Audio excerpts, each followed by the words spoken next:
مسلمان مجاہدین جب ان کے گاؤں پہنچے نا تو وہاں سارے مرد بھاگ گئے تھے، ایک مرد بھی نہیں رہا، عورتیں ہی عورتیں تھیں۔ جب مسلمان مجاہدین کو پتہ چلا کہ یہاں تو عورتیں ہی عورتیں ہیں تو انہوں نے یہ نہیں کہا یہ تو غیروں کی عورتیں ہیں، لوٹ مار کرو، قتل و غارت کرو۔ انہوں نے کہا کہ نہیں، عورتوں سے ہمیں لڑنے کی کوئی ضرورت نہیں ہے۔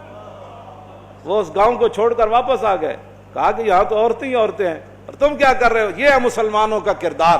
اور جب حاتم طائی کی بیٹی ننگے سر حضور کے سامنے آئی تو پھر رسول اللہ نے ان سے قید ہو کر آئی اور فرمایا کیا چاہتی ہو؟ کہا جی میں نے آپ یہاں نہیں رہنا، مجھے میرے بھائی عدی بن حاتم شام دوڑ گیا ہے، آپ مجھے سواری دیں اور راستے کا خرچہ دیں، زیادہ راہ دیں تو مجھے آپ آزاد کر دیں۔ حضور نے فرمایا یہ بھائی ان کو سواری بھی دے دو، ان کو کپڑے بھی دے دو، ان کو زیادہ راہ بھی دے دو اور ان کو بحفاظت شام روانہ کر دو۔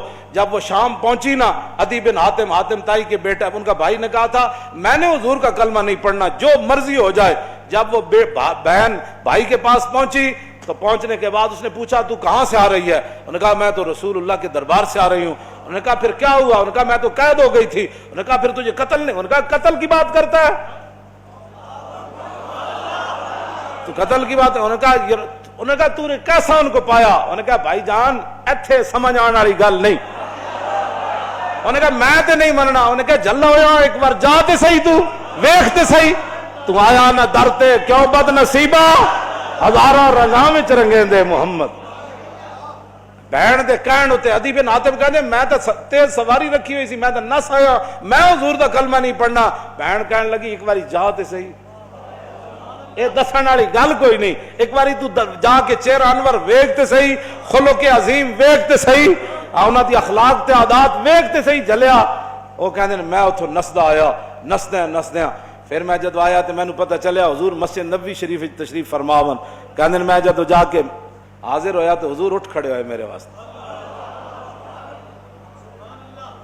انہاں مولویاں پیراں خود اخلاق کی وجہ پیش کیتے، میں تو انہوں سچی گل کر رہا۔ ارے نہ چونکہ خود نہیں اس راستے تے چلنا سی تے چونکہ ایسے تھے تو پھر چونکہ ایسے تھا تو پھر کیوں جی؟ اور جڑی عورت رو رہی سی اپنے عزیز دی قبر اتے، حضور قریب تو گزرے تو فرمایا اسبری۔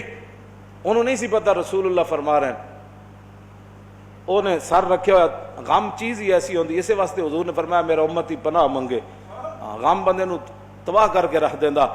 انہیں کہا مینوں کہن والے اسبری، جے تینوں یہ مصیبت پہنچی ہوندی تو مینوں نہ کہندا اے گا۔ میرے آقا نے یہ سنی گل تو حضور چل پے، اس عورت نو کوئی گل نہیں فرمائی۔ اس سے یہ بھی پتہ چلتا ہے کہ جب آدمی اگلا اس حالت میں ہو تو اس کو تبلیغ نہیں کرنی چاہیے، بس جو بات کر دی وہ کر دی، بات ختم ہو گئی۔ زبردستی کسی نو ڈھا کے منانا ہے، لبیک دا نعرہ جنوں سمجھ نہیں آیا ہن تسی انہوں ڈھا کے کی منانا ہے؟ اور مینوں یہ دسو تسی جیڑا اے نہیں کہندا حضور میں بھی لبیک کا اتنا ہی مانا ہے، حضور میں بھی حاضر، میرے بچے بھی حاضر، میرا مال بھی حاضر، میری عزت بھی حاضر اور میرے ماں باپ بھی آپ کے لیے حاضر، اس سے زیادہ لبیک کا کوئی معنی نہیں ہے۔ اور تاجدار ختم نبوت کے نعرے کا اس سے زیادہ کوئی معنی نہیں کہ ساری دنیا تہ و بالا ہو جائے لیکن حضور کی ختم نبوت پر پیرا ہر صورت میں ہوگا، بس اس سے زیادہ تاجدار ختم نبوت کا ہاں جی اس سے زیادہ لوگ ان کو سیاسی نعرہ بنائے پھرتے ہیں، پیڑا اور تے پھکیاں اور امت اس نعرے پر کھڑی ہو گئی اور وہ نیچے اختلافات تھے امت ان کو بلا گئی، انہوں نے کہا بس بھائی لبیک۔ مسجد نبی شریف میں عرب بھی کہتے ہیں لبیک یا رسول، ہم عربی ہیں لیکن یہ نعرہ تو ہاں جی مصری بھی کہتے ہیں لبیک یا رسول۔ پورا عالم اسلام نہیں پوری دنیا کہہ رہی ہے اس وقت لبیک یا رسول اللہ، ہاں لبیک یا رسول اللہ۔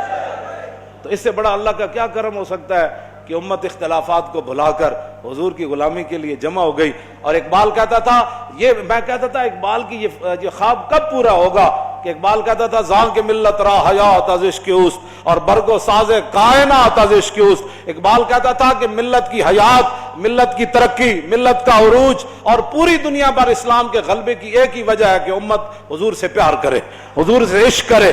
تو میں کہتا یہ کیسے ہوگا؟ لیکن رب ہے جو چاہے کرے۔ یہ نہیں پتا تھا کہ ممتاز قادری نے جو تختہ دار پر لبیک کہا تھا اس نعرے کی برکت سے پوری امت ایسے کھڑی ہو جائے گی۔ ہاں جی بات اتنی ہے کہ وہ عورت نے حضور نال گل کی تھی کہ مجھے بہت مصیبت پہنچی ہے، اس کو تو پتہ نہیں تھا یہ رسول اللہ ہے، اور غم کتنی عجیب چیز ہے کہ وہ حضور کی آواز کو بھی نہ پہچان سکتا۔ اللہم انی اعوذ بک من الغم والحزن. حضور کی اپنی دعائیں مبارکہ ہے کہ میرا امتی کہے میں پناہ مانگتا ہوں غم اور حزن سے. ہاں جی یہ بڑی ڈاڈی شاید ہے. اب میں جو بات اگلی کرنے لگا ہوں، بعد میں جب صحابہ آئے تو انہوں نے کہا آپ کو پتہ ہے جنہوں نے آپ کہا تھا اسبری صبر کرو وہ کون تھے؟ کہا نہیں. انہوں نے کہا وہ تو خود رسول اللہ تھے. وہ میں نے حضور کو یہ جواب دیا ہے. وہ کہتی ہے میں پھر گئی جلدی جلدی حضور کے دربار پر. میں جو بات کرنے لگا ہوں وہ یہ ہے. وہ کہتی ہے جب میں حضور کے دروازے پر پہنچی تو میں نے کوئی وہاں چوکیدار نہیں پایا. 50 گارڈ اگے تے 50 پیچھے. اس حضرت صاحب نہ سلام کون لوے گا؟ جتیاں پوان والے اور جبے پوان والے اور تے میک اپ کرن والے اور. میں تے نہیں پڑھیا نہیں جو اس وقت حسنہ چلیا. اسے واسطے تو ایک باری جڑا حضرت عدی بن حاتم آئے نا تے جدو رسول اللہ نال ملاقات ہوئی حضور اٹھ کھڑے ہوئے تے عدی بن حاتم کہندے نے میرے دل نے گواہی دیتی ہے اللہ دے رسول. کیوں جی؟ فرماندے نے پھر حضور نے میرا ہاتھ پکڑیا تے حضور اپنے در اقدس دی طرف گھر دی طرف چل پے. کہندے راستے چ ایک بڈھی مائی مل گئی. عورتاں نوں ویسی گلاں نہیں مکدیاں تے مائی بھی ہوے تے پھر بڈھی بھی ہوے. کہندے انہوں نے اتنی لمبی گفتگو حضور نال کیتی تے حضور دے چہرے انور تے بھی ناگواری دے آثار ظاہر نہیں ہوئے کہ میرے نال مہمان ہے تو بس بھی کر. ہون کہندے نے میں کھڑ کھڑ کے تھک گیا لیکن رسول اللہ نے ایک باری بھی اس مائی نو نہیں فرمایا کہ مائی بس کر اور کام کو تھوڑے. کہندے انہوں نے اپنی پوری گفتگو مکمل کی تھی تو پھر حضور چلے نہ جدوں. کہندے دوسری باری میرے دل نے گواہی دیتی حضور اللہ دے رسول. تو کہندے جدو رسول اللہ گھر تشریف لے آئے تو حضور دا ایک مبارک تلائی سی جہدے تے حضور آرام فرماندے سن. کہندے نے او دے وچ کھجور دی چھال بھری ہوئی سی، کھجور دے پتے بھرے ہوئے سن. اس تے او بدن مبارک سوندے سن جنہاں دے بارے حضرت انس کہندے نے میں 10 سال خدمت کیتی. حضور نہ سلام لیا، ہزاراں واری لیا، حضور دے مبارک ہتھاں نوں بوسا دیتا، چومیا. ما مسست خزن ولا حریرن ولا شیئن قط الین من کف رسول اللہ. نہ میں کوئی ریشم نو ہاتھ لایا نہ کائنات دا کوئی اور نرم کپڑا ہو جائے میرے ہاتھ وچ آیا کہ حضور دے مبارک ہاتھ تو نرم ہاتھ ہوے. کیوں جی؟ حضور اس تلائی تے سوندے سن جے وچ روئی نہیں سی، کھجور دی چھال بھری ہوئی سی. نہ انہاں کدی چھال ہوتے سونے، نہ انہاں کدی بدر جانا، نہ انہاں کدی جناب تلوار پکڑ کے خندق وچ پہرے دینے. انہیں تو کہنا یہ لبیک والے کیا کر رہے ہیں؟ اسلام تو امن کا درس دیتا ہے. میں کہا دسو نا خندق وچ کتنے بندے آئے؟ کیوں جی؟ خندق وچ کتنے بندے آئے؟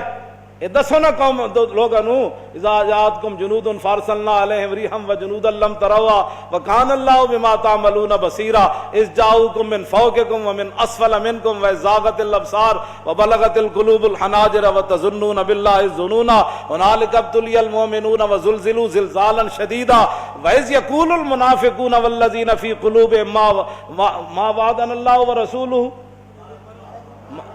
فی قلوب مرض ما وعدنا اللہ ورسولہ الا غرورا. یہ تو منافق کا کام ہوتا ہے جب مشکل وقت او جی دیکھا گریک ڈاؤن ہو گیا اور میں کہا پھر کی ہویا. یہ تو منافق کا کام ہوتا ہے کہ جب مشکل حالات آئے تو کہ دیکھو جی جن کا دیکھو جی اللہ رسول دے ساڑے نہ ہاتھ میں ہاتھ کرنے دا معنی کر رہے ہیں لفظی معنی تو نہیں نہ بنتا. اللہ رسول نے تو ان کا لفظی معنی کیا بنتا ہے کہ انہوں نے کیا اللہ رسول کی طرف نسبت کر دی کہ ہمیں تو دھوکے سے دو چار کر دیا گیا. ہاں جی ہمارے ساتھ یہ دیکھو کیا بن گیا کہ جناب ہمیں تو وہ کہتے تھے ہمیں تو پیشاب کرنے کا جو خوف ہے کہ پیشاب کرنے جائیں گے بندہ مار دے گا.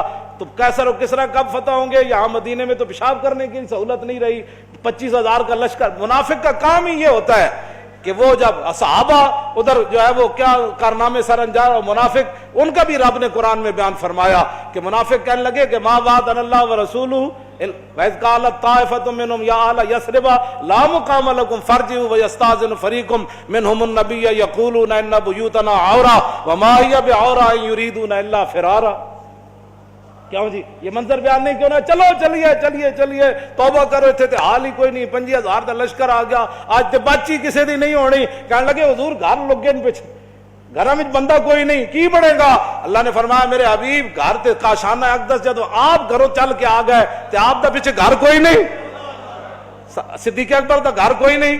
فاروق اعظم دا گھر کوئی نہیں، عثمان غنی دا گھر کوئی نہیں، حیدر کرار دا گھر کوئی نہیں، انہاں دے گھر وکھرے آ گئے۔ میرے حبیب گھر لگے ہون دا مسئلہ نہیں، یریدون الا فرارا، اے تے چھا میدان چھڑ کے نسل لگے۔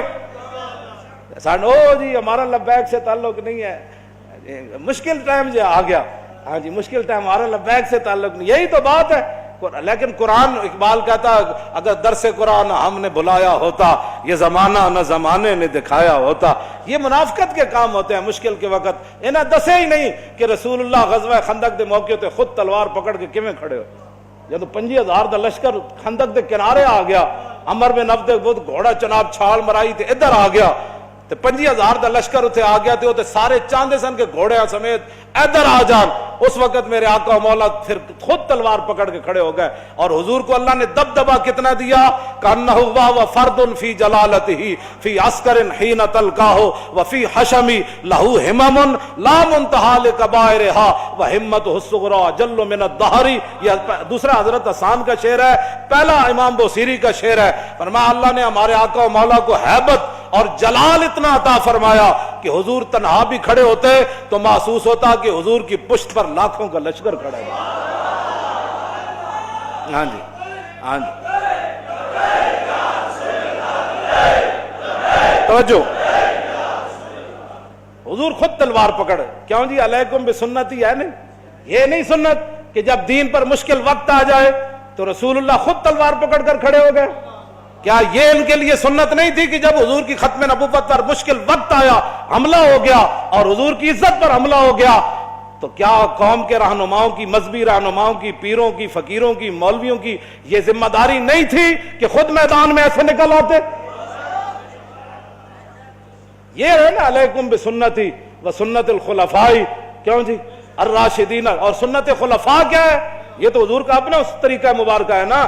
سنت خلفاء کیا ہے؟